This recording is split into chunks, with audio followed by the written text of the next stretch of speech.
닮음과 섬김입니다. 사실 이 섬김에 대한 부분들은 저희들이 많이 듣기도 하고 실제로 저희들이 교회에서 이렇게 섬기고 있기 때문에 이런 부분들은 낯설지 않고 또 일정 부분 잘 되고 있는 것 같습니다. 히브리서 6장 10절에 보면 하나님이 불의치 아니하사 너희 행위와 그의 이름을 위하여 나타낸 사랑으로 이미 성도를 섬긴 것을 잊어버리지 아니하시느니라, 이런 말씀을 기록하고 있습니다. 우리가 섬기는 것, 그것을 하나님이 기억하시고 잊어버리지 아니하신다고, 또 그것에 따라서 저희들에게 갚아주실 것을 많은 성경 구절이 가르쳐 주고 있습니다. 하지만 이 섬김에는 기본이 필요한데요. 그것이 바로 닮음입니다. 뭔가 섬김을 하고 하는 여러 모습을 통해서 우리가 어떤 일들을 할 수는 있지만 그것이 이 닮음이 전제가 되지 않은 그냥 겉으로 보여지는 것으로 끝나게 될 때 이 섬김은 주님이 기억하시지 않는 그런 섬김이 될 가능성이 많다고 생각이 돼요. 그래서 우리는 이 닮음에 대해서 먼저 생각하고 나아갈 필요가 있다고 생각이 듭니다. 이 닮음, 그러면 두 가지를 좀 생각하게 되는데요. 하나는 생명이고 하나는 성숙과 관련돼 있다라고 생각이 되어집니다. 첫 번째 생명은 태어나는 것이죠. 하나님께서 사람을 지으실 때 하나님의 형상대로 지으셨다라고 말씀하셨어요. 그래서 아담은 하나님의 품 안에 있는, 하나님 속에 있는 것들을 나타낼 수 있는 존재로 지어졌습니다. 그는 하나님과 자유롭게 교제했고 죄에 얽매이지 않는 그와 같은 생명을 받았었죠. 하지만 이제 그 이후로, 범죄한 이후로 사람들에게는 이 생명이 다시 주어졌고요. 이 생명이 주어진 것만으로 해결되지 않고 무엇인가 더 변해져 가는, 성장해 가고 성숙해 가야 되는 필요를 보게 됩니다. 로마서 8장 29절에는 하나님이 미리 하신 자들로 또한 그 아들의 형상을 본받게 하기 위하여 미리 정하셨다. 그러니까 닮아가는 거죠. 이것을 성숙이라고 표현할 수 있습니다. 그래서 이 닮음은 생명과 성숙이라고 하는 이 두 가지 측면을 생각해 보게 되는데요. 어제 모처럼 저희 가족이 다 모여가지고 사진을 같이 한번 찍었습니다. 어떻게 좀 닮았나요? 다 닮은 것 같아요. 왜냐하면 다 한 피로 맺어진 사람들이기 때문에 조금 다른 것 같기도 하지만 닮았습니다. 이 두 사람은 어떻습니까? 닮았습니까? 잘 닮았죠? 오히려 아이들보다 더 많이 닮은 것 같은 느낌도 있고. 그런데 놀라운 것은 이 두 사람은요, 피가 섞이지 않았어요. 그죠? 자녀들은 부모의 피를 받아서 태어나기 때문에 닮는 것이 기본이지만 이 부부는 피가 섞인 사람들이 아니기 때문에 닮을 만한 가능성이 원래는 있습니까? 없습니까? 원래는 잘 없어요. 공통점이 거의 없습니다. 그런데 희한하게 오래 같이 살면 부부가 닮아가게 됩니다. 말이나 행동이나 이런 것도 닮아가지만 실제로 이 겉모습도 좀 닮아가는 것 같아요. 그래서 많은 사람들이 그냥 딱 보면 부부인가 보다 생각이 들죠. 별로 안 친한 사람들을 보면 뭐가 생각나요? 저 사람들 불륜인가? 이렇게 생각이 드는 거예요. 정상적인 삶에 함께하게 된다면 닮는 것이 자연적인 모습입니다. 이 닮음은 생명과 관계가 있습니다. 그래서 하나님께서는 이제 우리가 다시 하나님을 닮게 하시기 위해서 우리에게 생명을 주셨죠. 우리가 잘 알고 있는 요한일서 5장 10절로 12절에 있는 말씀. 하나님께서 우리에게 생명을 주시기 위해서 아들 안에 생명을 주시고 그 아들을 자신 안에 영접하는, 모시는 이런 사람들에게는 생명이 있다고 우리에게 설명해 주고 계십니다. 그래서 우리는 태초에 하나님이 지으신 창조의 모습, 그 하나님의 형상대로 태어나진 않았지만 그 아들 예수 그리스도로 인해서 이제 하나님의 생명을 받은 자들이 되었죠. 그래서 이제 이 하나님의 생명을 받은 자들은 하나님의 형상을 닮아야지 되는데 참 이것이 쉽지 않은 것 같아요. 한 가지 예를 생각해 보면 친아들, 내가 낳은 친아들인데 낳자마자 이 아이를 잃어버려서 고아가 됐습니다. 그래서 이 아들 대신에 한 아들을 양자로 입양했어요. 그리고 20년 후에 이 두 아들이 한 공간에서 만나게 됩니다. 그러면 누가 더 아버지를 닮게 될까요? 누가 더 닮았을 것 같으세요? 희한하게 입양한 아이조차도 아버지를 닮아갑니다. 그리고 시간이 많이 흐르고 나면 진짜 그 아버지를 많이 닮은 것들을 보게 돼요. 제 큰아들과 제가 이제 어릴 때부터 뭐 캠프라든지 이런 뭐 행사들을 자주 다녀서 어디 가면 제 아들이 저의 아들이라고 소개하지 않아도 그냥 얼굴만 딱 보면 아, 너 문영재님 아들이구나 이렇게 그냥 다 이해가 됐어요. 외모는 태어난 것이 더 닮을 수 있습니다. 하지만 그 사람에게 풍겨지는 여러 가지 모습들은 태어남보다 함께 하는 것에서 더 닮음을 경험하게 돼요. 그래서 우리가 이제 예수 그리스도 그분을 우리의 주인으로 우리의 구원자로 모시고 우리가 하나님의 자녀가 되었는데요. 생명을 얻었음에도 불구하고 내가 예수 그리스도 그분으로 말미암아 구원을 받았음에도 불구하고 우리는 예수님의 형상을 닮아가지 않을 수 있다는 거예요. 겉모습은 닮았을지 모르지만 실제로 우리가 그분과 함께하지 않으면 그분을 닮는다는 것은 그냥 외모만 닮을 가능성이 크다고 하는 것이죠. 그래서 우리는 이 예수님을 닮아가는 이 영역에 대해서 좀 더 깊이 생각해보고 고민하면서 어떻게 내가 예수 그리스도를 닮아갈 것인가 라고 하는 부분들을 생각해 볼 필요가 있는 것 같습니다. 한 가지 가정을 좀 해보겠습니다. 딱 하루만 예수님이 내가 되신다면 다른 상황은 다 그대로예요. 우리가 처한 환경, 가족, 뭐 직장, 뭐 이런 모든 것, 교회 다 그대로인데 나 대신 예수님이 하루를 사신다면 어떤 일이 벌어질까요?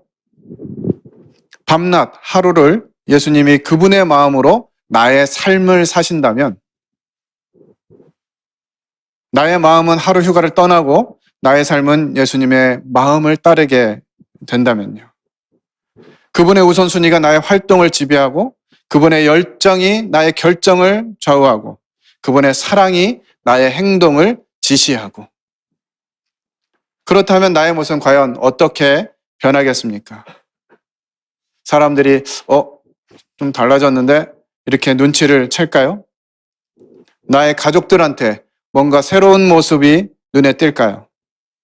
나의 직장 동료들은 이 차이를 감지하고 또 불우한 사람들은 우리를 보면서 어떤 기대를 가지게 될까요?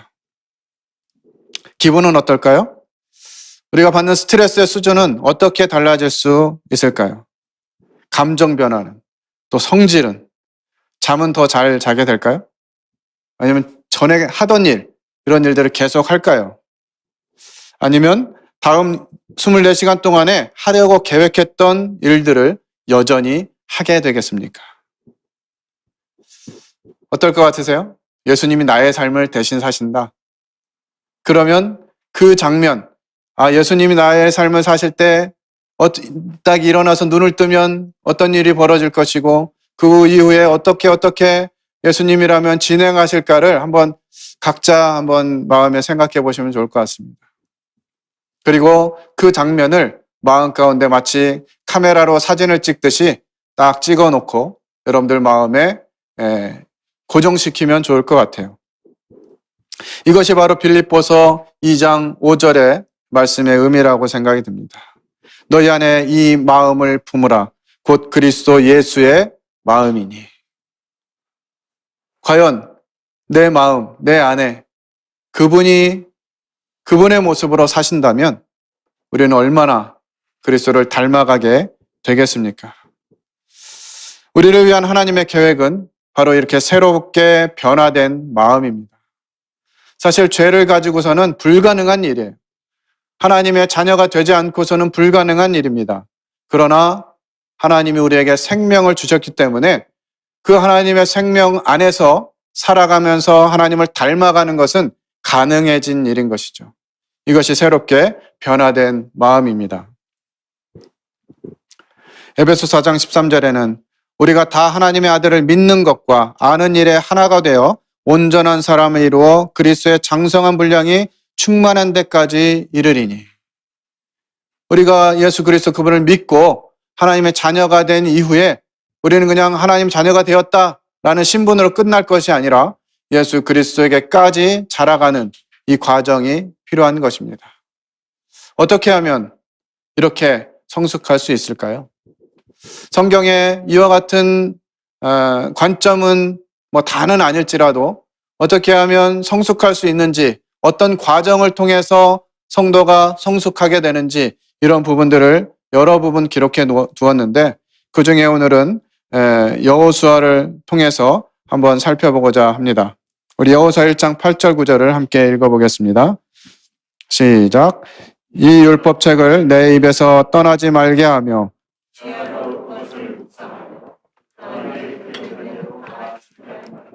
그리하면 내 길이 평탄하게 될 것이며 내가 형통하리라. 내가 내게 명령한 것이 아니냐. 강하고 담대하라. 두려워하지 말며 놀라지 말라. 네가 어디로 가든지 내 하나님 여호와가 너와 함께 하느니라 하시니라. 잘 아시다시피 이제 하나님께서 모세를 이어서 여호수아를 이스라엘의 인도자로 세우십니다. 이 여호수아가 인도자로 세워졌을 때 어떤 마음이었을까요? 드디어 이제 내가 모세의 뒤를 이어서 내가 이 백성의 인도자가 되었구나. 그래, 앞으로 한번 잘해봐야지. 이런 마음이었을까요? 여호수아는 어땠을까요?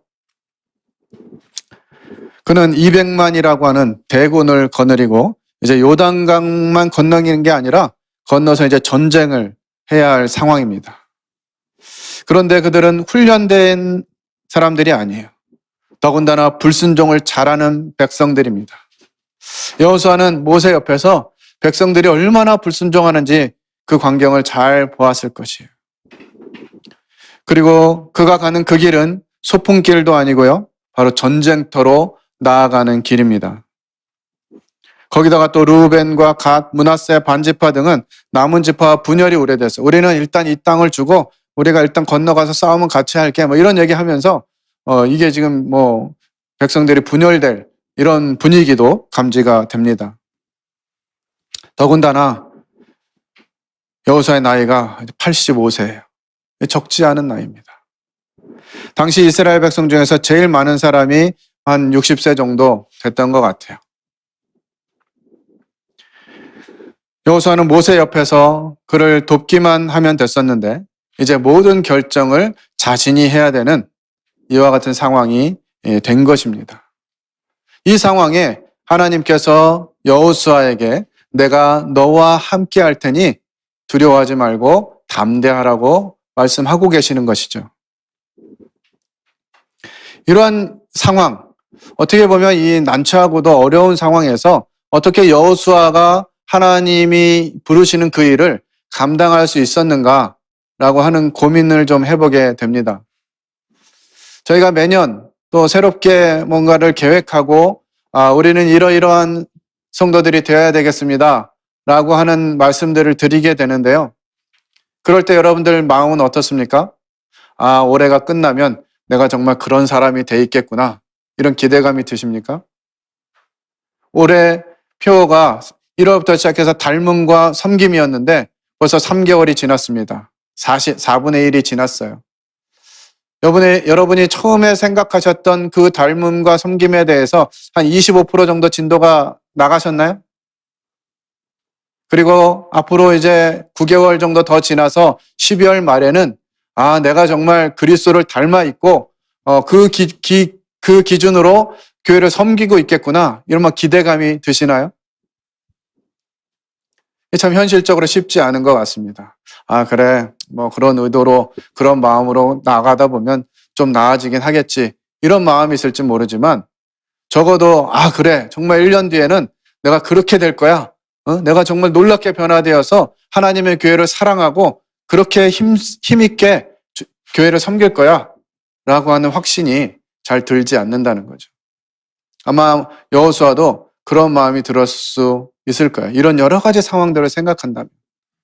그런데 어떻게 여호수아는 이 하나님의 부르심에 충성스럽게 그 길을 갈 수 있었는지 좀 살펴보도록 하겠습니다.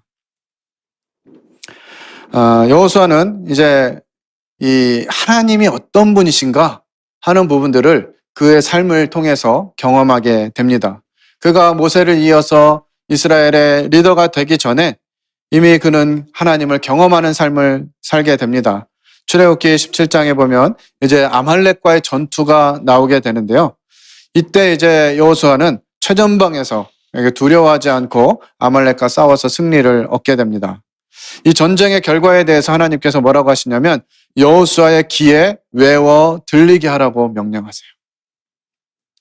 이 과정을 통해서 여호수아는 전쟁의 승리가 싸우는 자에게 있지 않고 하나님께 있음을 배우게 됩니다.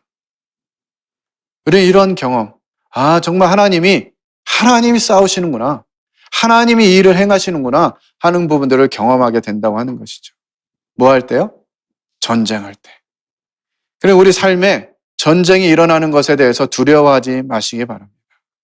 그리고 그 전쟁은 이미 하나님이 승리하신 전쟁이고 하나님이 그것을 통해서 네가 전쟁하는 게 아니라 내가 하는 것이다 라고 하는 것들을 가르쳐 주시려고 하신다는 것이죠.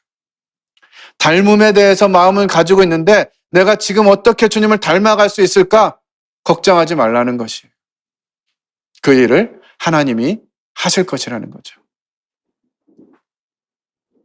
두 번째로 여호수아는 굉장히 헌신적인 사람이었습니다. 그는 모세와 함께 십계명을 받으러 갔어요. 그는 하나님께서 모세와 교제하시는 것을 지켜봤습니다.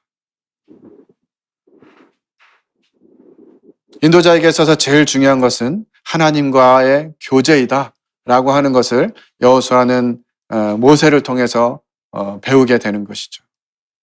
우리가 교회 생활을 통해서 특별히 앞에서 인도하는 인도자들을 통해서 배우는 것이 무엇입니까? 바로 하나님과의 교제하는 법, 하나님과 교제할 때 어떤 모습을 드러내게 되는지, 어떤 삶을 살아내게 되는지 하는 부분들을 배우게 되는 것이죠. 그래서 하나님께서 성도들에게 모이라고 말씀하시는 것 같아요. 보고 배우는 게 있으니까. 워낙 이 코로나 문제 때문에 각 가정에서 예배를 드리고 또 말씀도 듣고 주중에도 그렇게 하다 보니까 어떻게 됩니까? 점점 성도들의 얼굴이 가물가물해지는 것 같아요.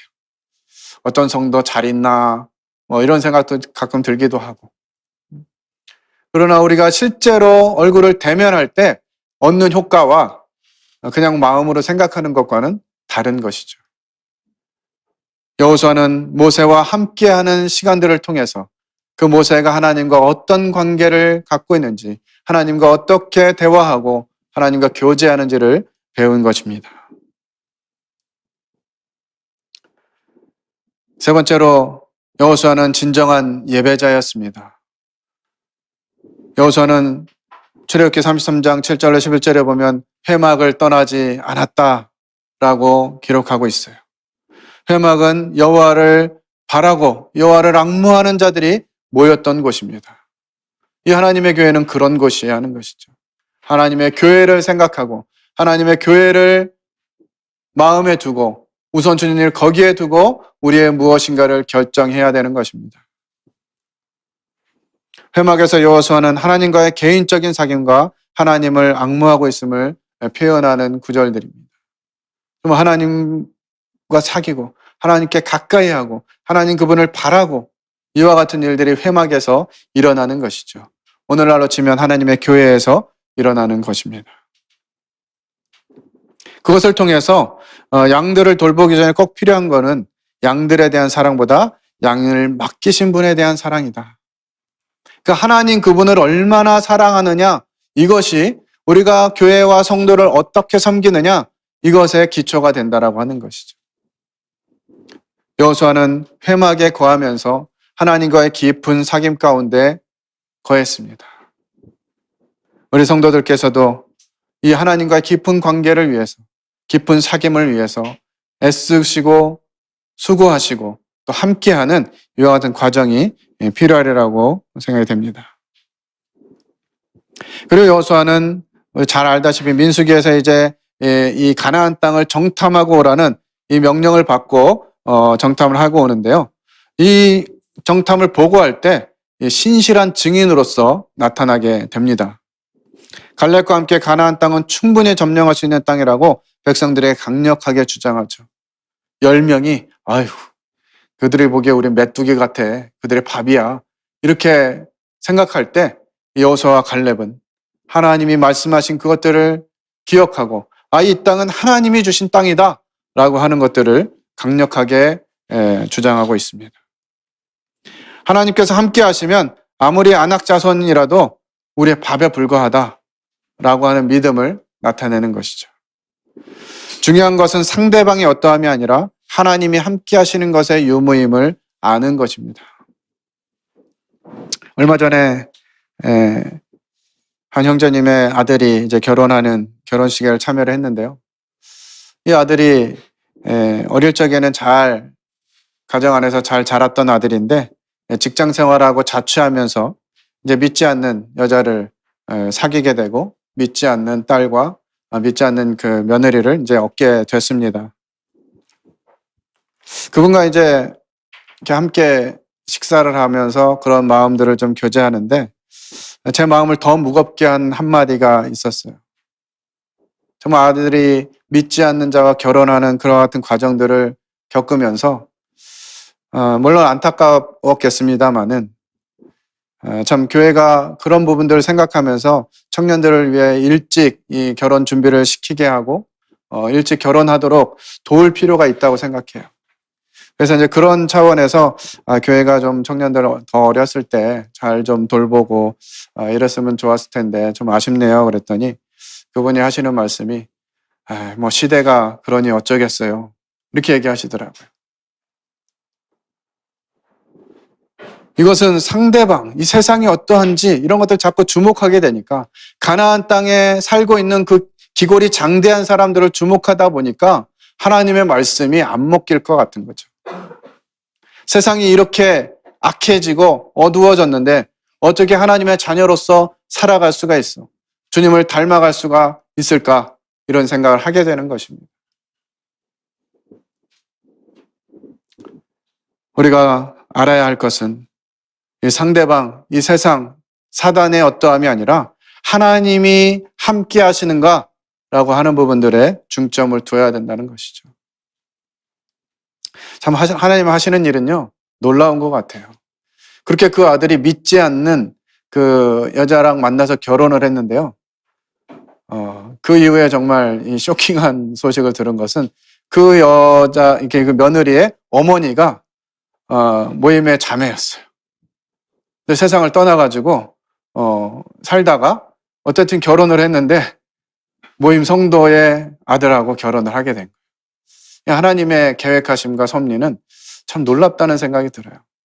그렇게 해서라도 하나님은 다시 그들을 회복시키시고 돌이키고 싶으신 것이겠죠. 우리가 하나님이 함께 하신다라는 부분들을 생각하게 될 때 우리의 삶의 태도가 달라질 것이라고 믿습니다. 이런 과정들을 거치면서 여호수아는 이제 성령이 충만한, 그래서 하나님께서 지도자로 지명하는 사람이 됩니다. 민수기 17장 18절에 23절의 내용에 보면 이제 여호수아에 대해서 설명할 때 신에게 감동된 사람이다라고 표현을 하고 있어요. 어느 한날 여호수아가 이렇게 됐을까요? 그의 삶을 통해서 계속 하나님이 어떠한 분이신지, 그리고 하나님과 함께하는 사람들 주변에서 그들을 본받으려고 했고, 또 실제로 자신 스스로 하나님과 함께하면서 하나님과 교제하고 하나님과 깊은 관계 가운데 있었다고 하는 것이죠. 그러한 과정들이 진행되고 났을 때 여호수아는 하나님께 감동된 사람이 되었습니다. 모세의 후계자 지명 요청에 이제 하나님께서는 여호수아를 신에 감동된 자라 하시면서 여호수아를 이제 리더로 세우십니다. 사람에게서가 아니라 하나님에게서 신에 감동된 자라고 하는 이 칭찬을 받은 것이죠. 그가 얼마나 하나님께 가까이 했는지, 그리고 그가 얼마나 하나님을 의뢰했는지, 그가 얼마나 하나님을 신뢰하고 하나님께 나아갔는지, 하나님께서는 그를 하나님께 감동된 자라고 평가하시게 됩니다. 이것이 여호수아가 이제 모세를 이어서 이 이스라엘 백성들을 인도하는 인도자가 되어져가는 과정 가운데 일어난 일들입니다. 우리가 이와 같은 여호수아의 삶을 생각하면서 우리의 목표, 우리 또한 하나님 아들 예수 그리스도 그분을 닮아가는 이 일에 있어서 이와 같은 요소들을 잃어버리면 안 된다고 하는 것입니다. 그런데 이것 또한 여호수아의 측면에서 생각한 것인데요. 이 약속, 하나님께서 여호수아와 함께 하시겠다고 하신 약속을 누가 했느냐라고 하는 부분들을 보면 여호수아가 구한 게 아니에요. 하나님, 제가 이제 인도자가 됐으니까 하나님, 저와 함께 해주세요. 저를 도와주세요. 이렇게 한 것이 아니죠. 하나님이 먼저 말씀하십니다. 여호수아가 경험한 그만의 하나님, 모세와 함께 하셨던 하나님께서 그 하나님 어떤 하나님이십니까? 애굽에서 건져내신 하나님이에요. 그의 백성들의 간구를 들으시고 구원하시는 하나님. 이 광야 기간을 통해서 이 여호수아는 그것을 경험하게 된 것입니다. 전쟁터에서의 하나님, 싸우게 하시고 승리케 하시는 이 전능하신 하나님을 알게 된 것이죠. 또 회막에서 그는 여호수아 그가 바라보면서 그를 소망하고 가까이 하기를 원했던 그 하나님이 여호수아에게 지금 말씀하고 계신다는 것이에요. 우리는 하나님의 음성을 듣습니다. 이제 4월에 우리 큐티조가 바뀌어가지고 이 조장 역할을 하시는 분들도 바뀌셨는데요. 많은 분들이 다시 큐티를 또 시작하시고 나눔을 시작하신다는 얘기를 들었습니다. 사실 이 큐티가 정착되어지는데 많은 시간이 지났어요. 그리고 노력도 많이 했고요. 또 많은 분들이 함께 노력하고 있습니다. 우리가 이 큐티를 통해서 하나님이 어떤 분이신지 배우고 삶 가운데에서 경험되어져야만 내가 하나님을 의지하는 그 수준이 높아지게 되겠죠. 그 같은 관점에서 우리에게 말씀하시는 분이 어떤 분인가 하는 부분들을 우리가 경험할 필요가 있습니다. 그 하나님께서 말씀하십니다. 언제까지 함께 하시겠다고요? 평생 함께 하시겠다는 거예요. 평생. 내 영혼의 상태가 좋거나 나쁘거나 상관없이 내가 이 세상에 살아 숨쉬는 모든 시간에 내 인생의 시계가 멈추는 날까지 우리 주님은 우리와 함께 하시겠다고 약속해 주신 것이에요.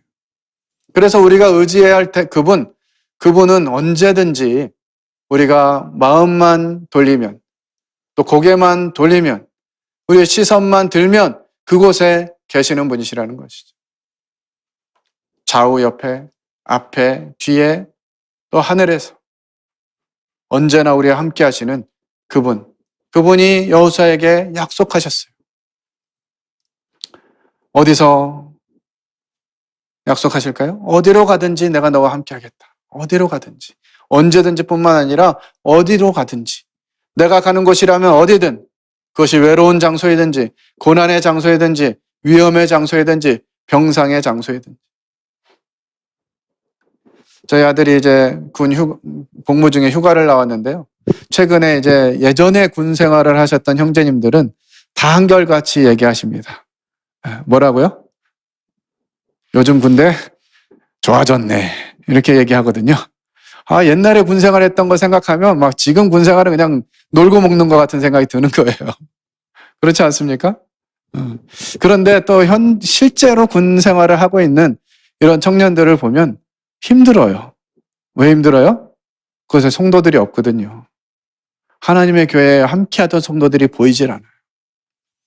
조금만 뒤돌아서면 주변에 그냥 온통 이 유혹거리들이 널려 있고 그곳에서 정말 하나님이 함께 하신다라고 하는 약속, 그 의지가 없으면 의지할 만한 게 없는 거예요.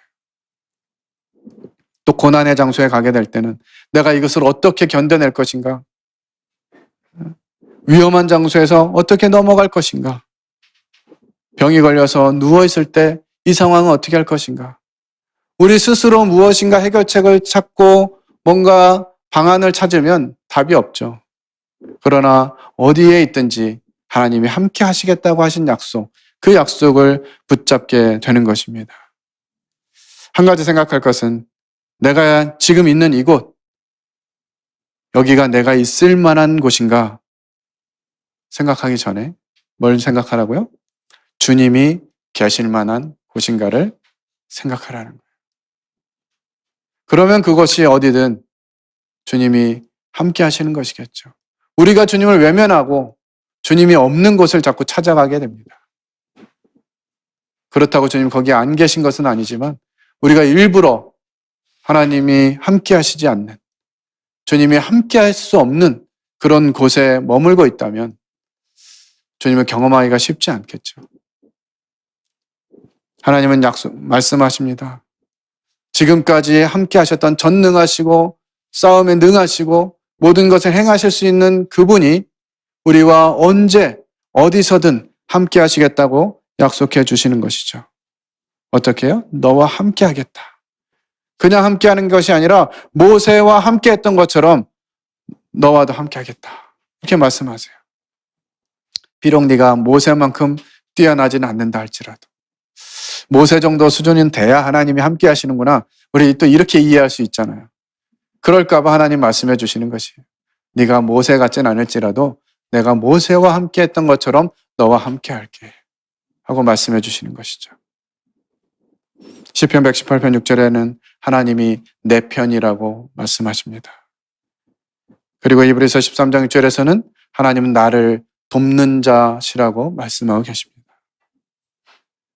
우리 주님이 나와 함께 하시면서 내 편이 되어주시고 나를 돕는 자가 되어주신다는 것이에요. 하나님이 어떻게 행하실지를 기대하게 되는 것입니다. 하나님이 함께 하시면 불가능한 일들이 일어나요. 정말 제가 주님을 뜨겁게 사랑하고 주님과 가까이 있을 때는 이런 일들이 자주 있었던 것 같아요. 요즘 잘 안 되는 거 보니까 저도 이제 주님과 함께하는 이 일에 조금 이렇게 나태해진 게 아닌가 하는 생각이 듭니다. 제가 고등학교 3학년이 되었을 때 학생부가 오후 4시에 시작하는데 토요일 날 고3들은 자율학습을 6시까지 한다는 거예요. 그래서 주님께 기도하면서 주님, 토요일 날 학생회가 4시에 있는데 6시까지 자율학습하면 곤란하잖아요. 어떻게 제가 학생부 참여해야 되는데 하나님 이거 도와주십시오. 기도했습니다. 학생부에 기도 부탁을 하고 성도들에게도 기도 부탁을 하고 그 수요일쯤에 이제 그런 공지가 나와가지고 기도를 했는데요. 금요일 날 공지가 다시 나왔어요. 토요일 날은 자율학습을 안 하는 걸로 하겠다.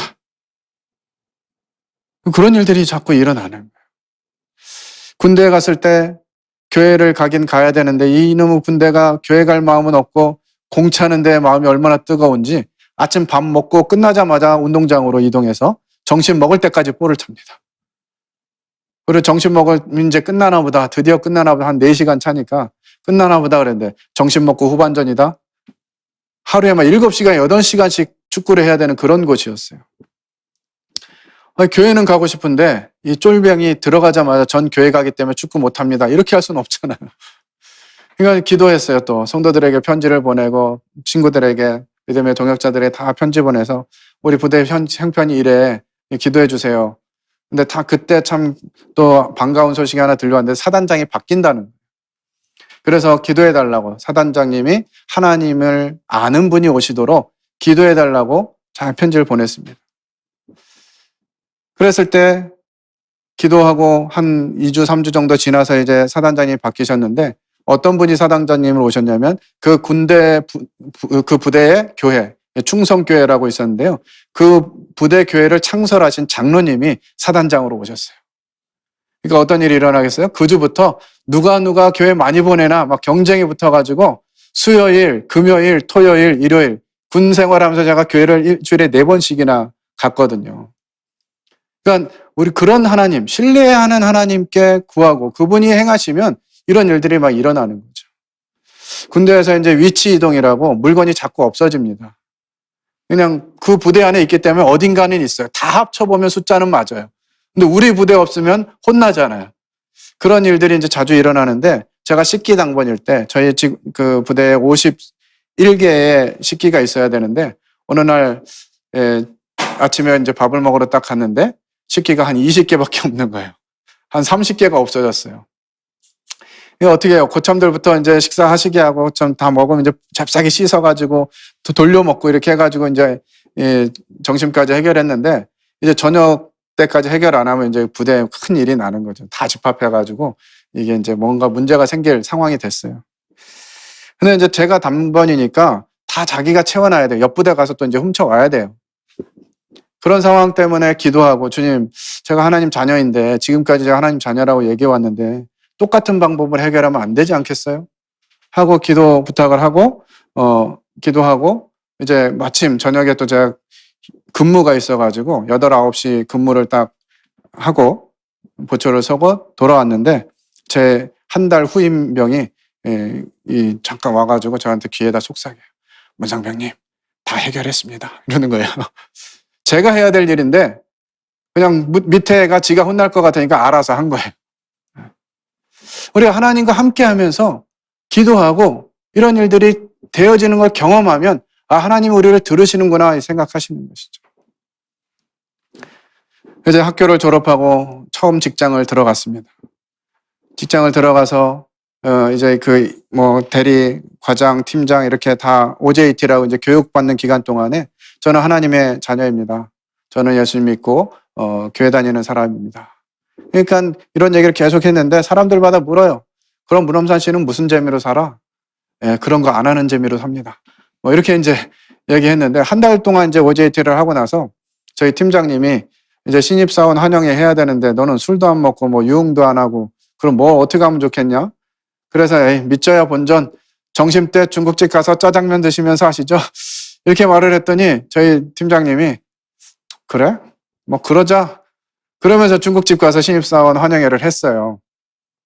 그리고 이제 팀 전체 부서 회식 연말에 나오는 뭐 이사님까지 다 오셔가지고 이제 이사님이 다 직원들 한 명씩 술을 따라주는데 다른 건 다 넘겼는데 이사님은 어렵지 않을까 이 생각을 했고요. 어떻게 해야 되나? 바다만 넣고 옆에다 놔야 되나? 술을 안 마신다고 말씀드려야 되나? 거절해야 되나? 뭐 여러 가지 생각을 하고 있는데 제 차례가 됐죠. 신입사원 예 하고 갔는데 이제 술을 한 잔 주시려고 딱 하는데 저희 팀장님이 걘 술 안 먹어요. 네. 제가 뭐 부탁드린 것도 아닌데 그분이 나서서 그렇게 하시는 것이. 우리의 신분이 어떠한지를 명확하게 이야기하고 나타내고 내가 그런 사람이라는 것을 인식하고 있으면 하나님 그렇게 하시는 것이죠. 왜요? 하나님이 누구 편이라고요? 하나님 내 편이시거든요. 하나님은 나를 돕는 분이시거든요. 우리가 그분 편에 서서 그분께 요구만 하면, 그분께 의뢰만 하면 그분이 그렇게 일하신다고요. 그러니까 우리가 꿀릴 일이 없는 것이죠. 중요한 포인트입니다. 그런데 어떻게 해요? 말씀을 통해 하시겠다고 말씀해 주세요. 읽고 묵상하고 순종하는 이와 같은 과정이 필요한 것입니다. 하나님께서 함께하고 계심을 경험하며 살지 못하는 이유 첫 번째는요. 성경을 읽지 않기 때문이에요. 하나님이 나에게 뭐라고 말씀하시는지 듣지를 않으니까 도대체 하나님이 어디 계시는지 뭐 하시는지 관심이 없으니까 하나님이 경험할 수가 없는 것이죠. 두 번째로 성경을 읽지만 묵상하지 않기 때문에 그렇습니다. 우리가 지금 큐티 나눔을 하는 이유는 바로 이와 같은 부분이에요. 물론 개인적으로 그냥 성경을 읽고 오늘 이런 말씀이구나. 하나님 나에게 이런 말씀 해주셨구나. 이렇게 생각할 수 있죠. 그러나 우리가 그것을 문자화하고 정리하고 기록하면서 하나님이 나에게 이와 같은 말씀을 하셨지. 내가 오늘 이와 같은 말씀으로 주님께 음성을 들었지 라고 하는 것들을 확인하게 되는 것이죠. 그래서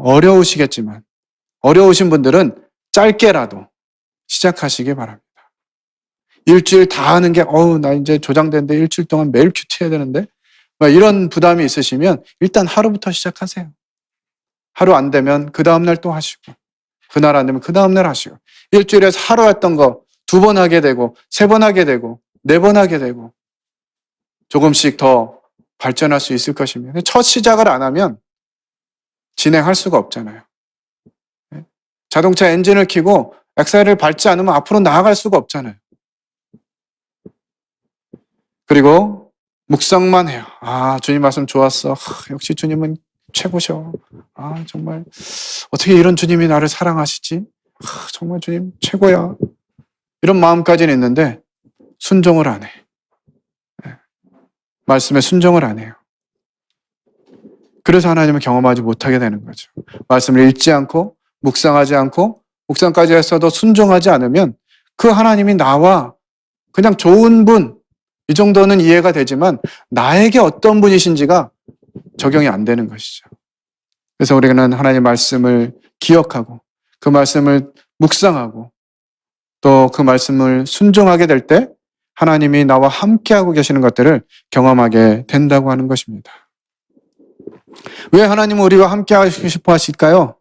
왜 그렇게 하나님은 우리와 동행하고 싶어 하시고 우리가 그리스도를 닮아가기를 원하실까요? 이것이 이제 우리가 이 범죄한 이후에 갖게 된 부정적인 감정인 것 같은데요. 자꾸 그걸 통해 가지고 뭔가 나한테 요구하시고 내가 좋아하는 뭔가를 뺏어가실 것 같은 거죠. 많은 사람들이 왜 예수님 못 믿으냐 물어보면 내가 좋아하는 술 이거 안 먹어야 되고 뭐 안 해야 되고 뭐 안 해야 되고, 이건 주님을 믿고 그분을 따라가고 그분과 함께하면 뭔가 내가 하고 싶은 일을 못하게 하실 것 같은 이런 불안감이 있는 거예요. 그런데 우리는 잘 배웠잖아요. 하나님이 왜 우리를 하나님의 형상대로 삼으셨다고요? 하나님이 가지고 계신 그 온갖 놀라운 것들, 그것을 우리와 나눠주시기 위해서 함께 하시겠다고 하시는 것이잖아요. 여호수아에게 왜 네가 이 길을 가야 되느냐? 말씀을 가지고 좌로나 우로나 치우치지 말고 이 말씀을 다 지켜 행하라고 하느냐? 여호수아가 하나하나 보려고 하시는 것이 아니고요. 여호수아가 하는 것 통해서 뭔가 하나님이 덕을 보시려는 것이 아니에요. 오히려 하나님이 이 여호수아에게 가나안 땅을 주시겠다는 것이에요. 하나님은 시작하면 이루시는 분이시고요. 그분은 약속하신 것은 반드시 지키시는 분이십니다. 그분은 나의 걸음을 예비하시고 인도하시고 또 나의 생을 통해 영광을 받으시는 분이세요. 그래서 우리는 이와 같은 부정적인 감정에서 머물러 있지 마시고요. 내가 이것을 통해서 이렇게 큐티하고 주님 말씀 묵상하고 주님 말씀 순종하면 하나님께서 나에게 주시고자 하는 그와 같은 놀라운 복들이 있다라고 하는 것에 주목할 필요가 있다는 거죠. 이거 바쁜데 시간도 없는데 이렇게 그런 여러저런 이유 때문에 한 번, 2번 뒤돌아서고 이 일들을 멈추기 시작하면요. 하나님이 어떤 분이신지 들어 알게 되는 거죠. 누가 그랬다는데 누구의 하나님은 그런 분이시래. 이런 얘기는 할 수 있겠죠. 그러나 나와 상관이 없는 그런 하나님이 되는 것입니다. 그러나 우리가 하나님의 약속대로 우리 하나님의 말씀을 듣고 묵상하고 순종하고 좌로나 우로나 치우치지 아니하면 하나님께서 우리에게 약속하신 그런 약속들을 얻게 된다고 하는 것입니다. 하나님이 우리에게 있는 것 무엇을 받으신들 하나님의 선하심이 더 높아지겠어요. 우리가 어떤 것을 드린들 하나님의 가치가 더 나아지시겠어요. 그래서 우리에게 것을 뺏으려고 하시는 것이 아니라 우리에게 더 풍성한 것들, 내가 온 것은 양으로 생명을 얻게 하고 더 풍성히 얻게 하려 하심이라. 이것이 하나님 우리의 약속입니다. 우리가 주님을 믿고 의지하고 따라가는 것, 그분을 닮아가는 것, 이것은요, 주님이 우리에게 주시고자 하는, 하나님께서 우리에게 계획하신 그 모든 것을 취하는 방법인 것입니다. 그래서 모쪼록 우리 사랑하는 성도님들께서 예수 그리스도 그분을 닮아가는 일에 마음을 두시고 말씀을 중심으로 또 성도들과 함께하는 일, 이와 같은 일에 마음을 두시게 되기를 원합니다. 마지막 로마서 8장 29절 말씀 읽고 말씀 마무리하겠습니다. 함께 읽겠습니다. 시작. 하나님이 미리 아신 자들로 또한 그 아들의 형상을 본받게 하기 위하여 미리 정하셨으니, 올 한 해 동안 계속해서 저희들이 이 일에 매진하고 힘을 다해서 또 협력하고 이것을 통해서 우리가 예수 그리스도 그분을 닮아가는, 그래서 그 닮음이 섬김의 기본이 되는 성도님들 되시면 좋겠습니다. 이렇게 기도하고 마치겠습니다.